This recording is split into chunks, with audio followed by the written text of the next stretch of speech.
Sanibonani. Hey everyone, welcome to my first Zulu lesson. Just a heads up, ngiyafunda isiZulu, nami ngingumfundi wesiZulu. I'm learning Zulu. I am also a student of the Zulu language, and I'm more knowledgeable in Xhosa, and it's a recent endeavor of mine to also learn Zulu.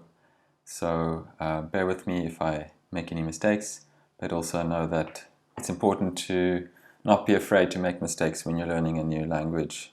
It's the one thing that keeps a lot of people from ever using a language that they try to learn and thus progressing in that language. Just have confidence to use whatever little bit you know and build on it from there. You'll see that it's a more rewarding experience than if you just keep your knowledge to yourself and studying in the textbook. So I wanted to say that there's going to be a link in the description to this video where you'll find the lesson notes, and I'll also add a link to some videos that describe the clicks in Indebele, which has the same clicks as Zulu and Xhosa.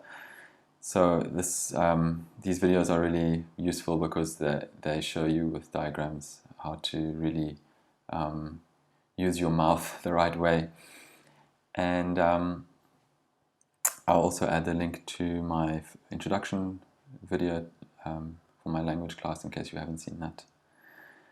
Basically, I like to give some tips and some insights into a language.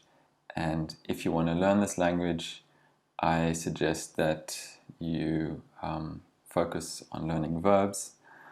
That's going to help you quickly gain confidence in using the language. But at the same time, I would say don't worry about memorization. Don't worry about whether or not you're going to remember the words. There's so many new words when you start learning a language. I think it's good to just kind of let it sink in. Get used to the language. That's why my lessons, you will see, may seem to be a bit complicated at first, the language that I use. I think it's better to just delve into natural language than spend months or years learning vocabulary lists and grammar rules and everything out of context. So I'm going to explain some of the intricacies, some of the grammar points in this lesson that come in our dialogues, but I'm not going to go into detail with every single thing. It's just going to be an overview and some of the more important take-home points. So we start with the conversation and I will give you a translation afterwards. Sawubona dadewethu. Yebo, sawubona mfowethu. Ukhuluma isiZulu? Yebo, ngiyasikhuluma kancane. Kodwa angikasazi kahle, ngisafunda. Cha, uyakwazi, futhi usikhuluma kamnandi. Ngiyabonga kakhulu dadewethu. Usale kahle. Ngiyabonga buti, uhambe kahle. Sawubona dadewethu. Hello, our sister. Hello, sister. Yebo, sawubona mfowethu. Hi, brother. Ukhuluma isiZulu? You speak Zulu? Yebo, ngiyasikhuluma kancane. Yes, I speak it a bit.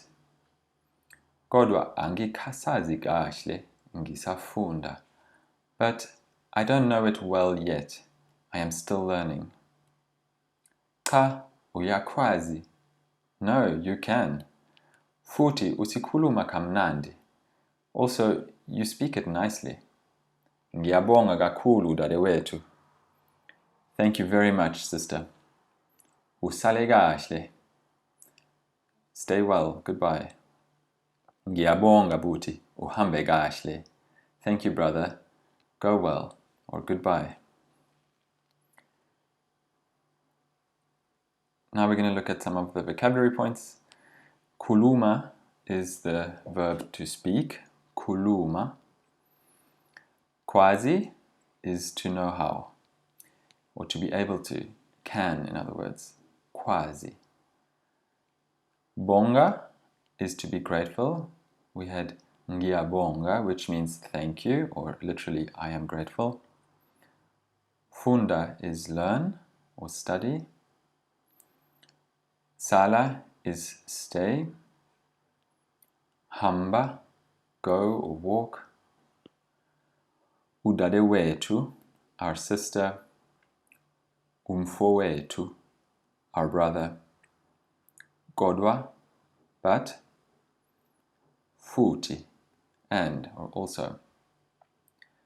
Notice that when you address someone, when you greet someone, you don't say the first vowel of the noun. So if you're saying hello sister, you don't say udadewethu, the u drops away and it's sawubona dadewethu or sawubona sisi. And the answer is generally yebo. You can again add sawubona if you like. Yebo, sawubona mfowethu or buti. Sawubona literally means that you see the person, so you acknowledge them by saying that you see them, which I think is a nice way of greeting someone. And then we had goodbye two different ways. Usale kahle, which means stay well, and uhambe kahle, go well. You can also say sala kahle, and hamba kahle.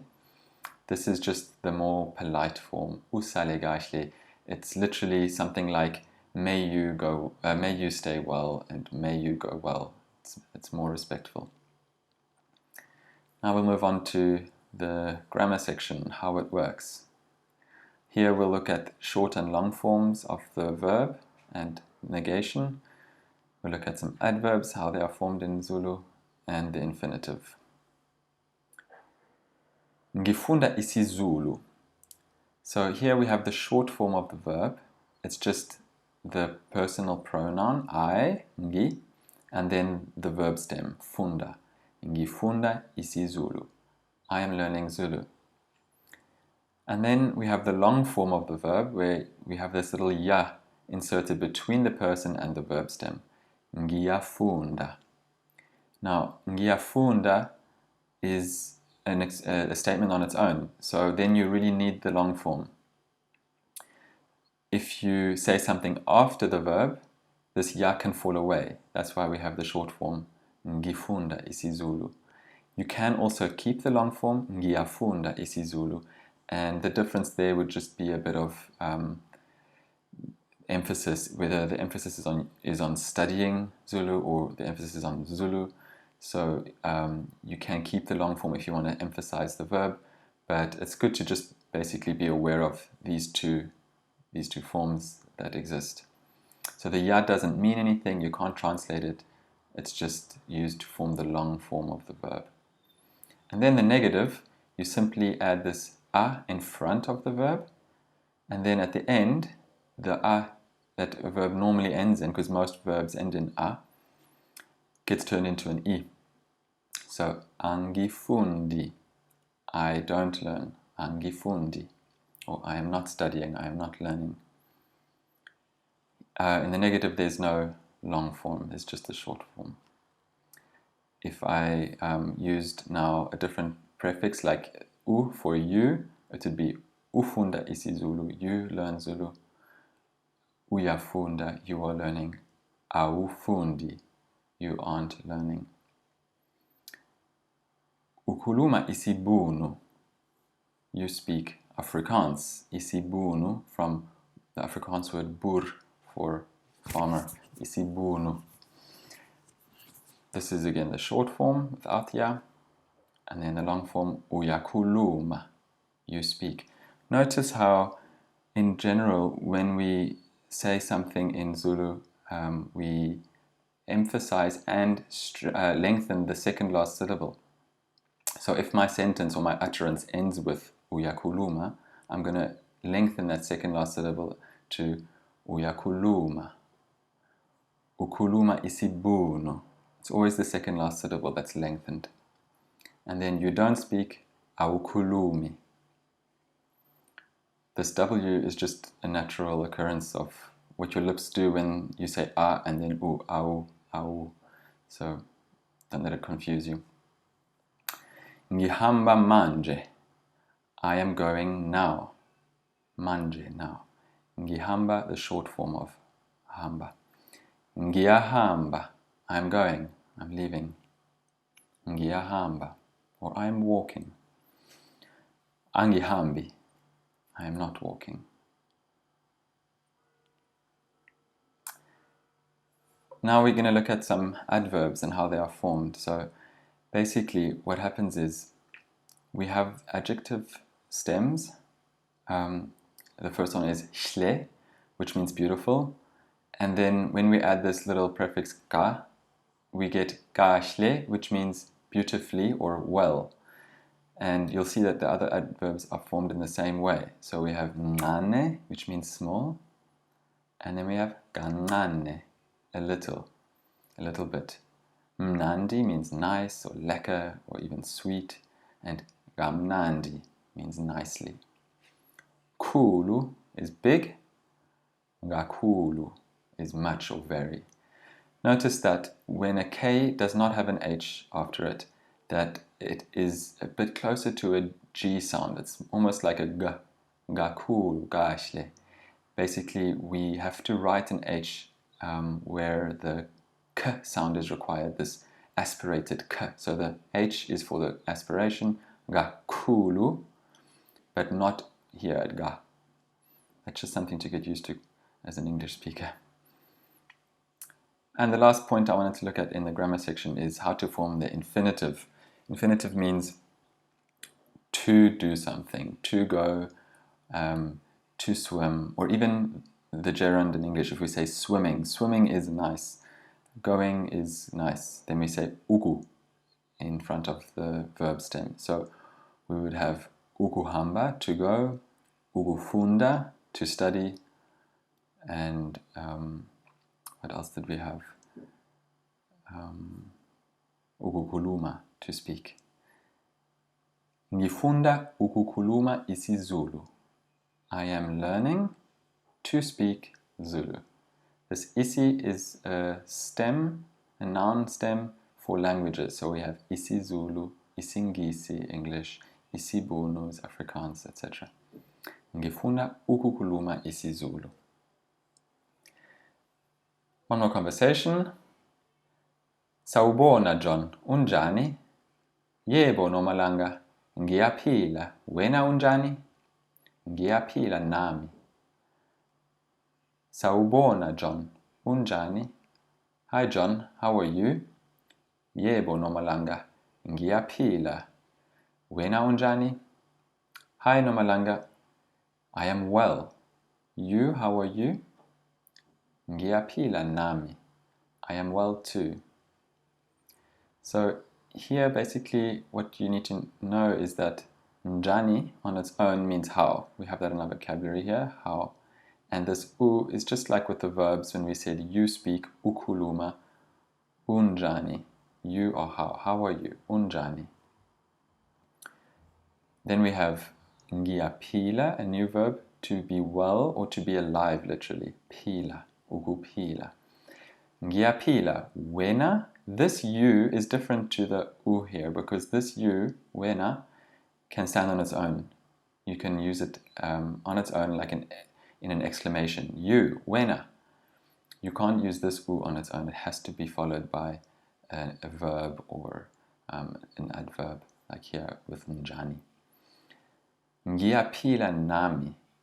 I am well, me too. Nami just means me too, literally with me.